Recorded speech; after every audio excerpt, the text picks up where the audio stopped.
सिंदरी के बिरसा परिसर में स्वतंत्रता सेनानी एवं उलगुलान के नायक बिरसा मुंडा की पुण्य दिवस को संकल्प दिवस के रूप में याद किया गया। अपने संकल्प संदेश में पूर्व विधायक कॉमरेड आनंद महतो ने कहा कि बिरसा एक स्वतंत्रता सेनानी ही नहीं बल्कि नेतृत्व करने की क्षमता रखते थे। समाज के शोषण से मुक्त करने के लिए कहे कि जहां शोषण है वहां उलगुलान है। गंदा समाज को स्वस्थ रखना उनकी प्रतिबद्धता थी, इसलिए स्वस्थ समाज के लिए सफेद झंडा और हक अधिकार को प्राप्त करने के लिए लाल झंडा जो उलगुलान का द्योतक है। आज भी बिरसा मुंडा दमन और भ्रष्टाचार के खिलाफ नेतृत्व के लिए खड़ा है जो प्रासंगिक है। वहीं सिंदरी विधायक चंद्रदेव उर्फ बबलू महतो ने कहा कि बिरसा मुंडा एक स्वतंत्रता सेनानी के साथ आदिवासी समाज के उत्थान के लिए शिक्षा, स्वच्छता और आर्थिक रूप से सशक्त करने का भरपूर प्रयास किए। आदिवासी समुदाय को एकजुट कर उनकी संस्कृति को संरक्षित करने का भी काम किए। वहीं उपस्थित सभी बिरसा प्रेमियों ने बिरसा मुंडा अमर रहे, बिरसा हम तुम्हें नहीं भूलेंगे के गगन भेदी नारा देकर बिरसा में कर दिए। FNB 24 न्यूज के लिए ब्यूरो रिपोर्ट। बिरसा सही माने में धरती आवा है, पहले भी था और आज भी है। वे केवल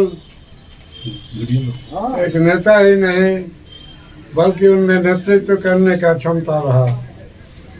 उन्होंने समाज को भी और जो समाज पर शोषण है उस पर उन्होंने विचार व्यक्त किया है। उन्होंने कहा है कि जहाँ दमन है वहाँ उलगुलान होना चाहिए और जहाँ समाज गंदा रहता है वहाँ साफ सुथरा स्वच्छता को अपनाना चाहिए। इसलिए उन्होंने दो झंडा को अपनाया था, स्वच्छता का प्रतीक सादा झंडा और दमन के विरोध उलगुलान का झंडा लाल झंडा था। आज जी के दिन बिरसा मुंडा जी का शहादत हुआ था और इनका जो संघर्षपूर्ण जीवन रहा वो आज भी विशेष करके युवाओं के लिए प्रेरणा ऊर्जा स्रोत है।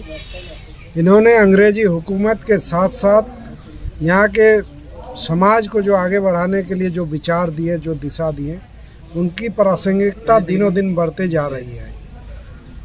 ये अंग्रेज़ों को तो इस क्षेत्र में पूरी तरह उस समय शासन में काबिज नहीं होने दिए थे, लेकिन उस समय जिस समाज की कल्पना इन्होंने किया या जो समाज को बनाना चाह रहे थे वो निश्चित रूप से एक शोषण मुक्त समाज की कल्पना थी और वो आज तक पूर्ण रूप से नहीं हो पाई है।